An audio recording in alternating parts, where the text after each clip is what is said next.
Hey guys, Coach Manny here, and I hope you're all having a good week. Now, in this video, I just want to talk to you simply about when you should be changing your calories, okay? So, a lot of people, especially women, I've found that who want to lose weight by default will just jump straight into like a 1200 calorie diet. I was actually talking to a new client about that today, and it's very popular, right? The problem with 1200 calorie diets is that they're for most people, it's very low, it's very restrictive. I don't recommend it. Especially if there is a dramatic difference, like if there's like a massive deficit between 1200 calories and your maintenance calories, I don't recommend it, because when you do these sharp drops in your calorie intake, obviously, you're gonna lose some weight, but you risk not only losing fat, but losing muscle, and then your energy levels decline, your health starts to decline the longer you're in that extreme calorie deficit. So I don't recommend it, and that's why a lot of females in particular yo-yo diet, because they go on these really low calorie diets and then they give up on it because it's too hard, their health is breaking down and they're not seeing results anymore, and then they end up binge eating again and putting all the weight back on. Okay, so that's the definition of yo-yo dieting. So when do you change your calories? I'll talk about how to determine what your calorie intake should be in another video, but just for those who are currently tracking their calories, when do you need to change them? Well, as soon as you stop losing weight, it's time to change your calorie intake, okay?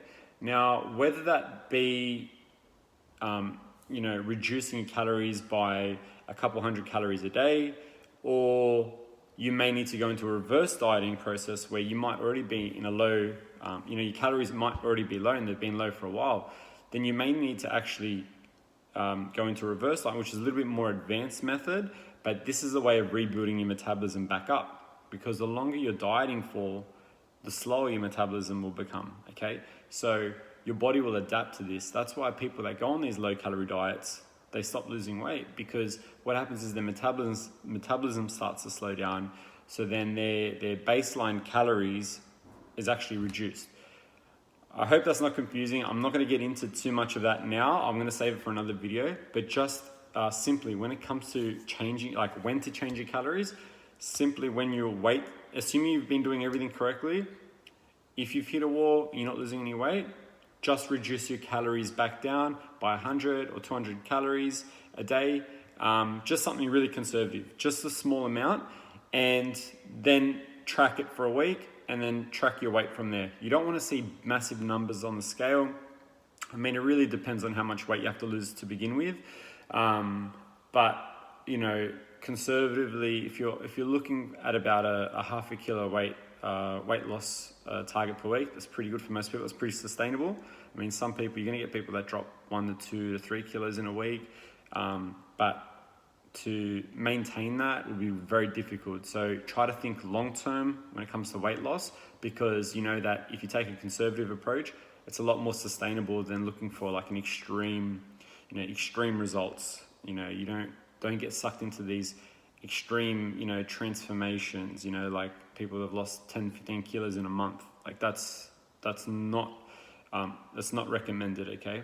So if this sounds like, if I'm describing you right now, if you're someone who is kind of like, it's all or nothing, you do this extreme dieting, you go through this extreme dieting phase, you drop a whole bunch of weight, but you just notice that over the years there's a pattern there, it's just not something that you can maintain, then obviously you have to reevaluate the way you do things, because if you keep coming back to square one, then something's clearly not working and something's clearly not sustainable. So that's what you need to keep in mind, okay?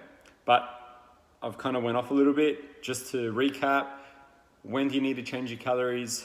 Well, it's when you stop losing weight, and then you want to go into another calorie deficit, assuming that you're already consuming enough calories at the moment. You're not starting at 1200 calories or less, okay? So all that kind of stuff, it's very important that you reach out to someone who's trained in nutrition that can coach you through this.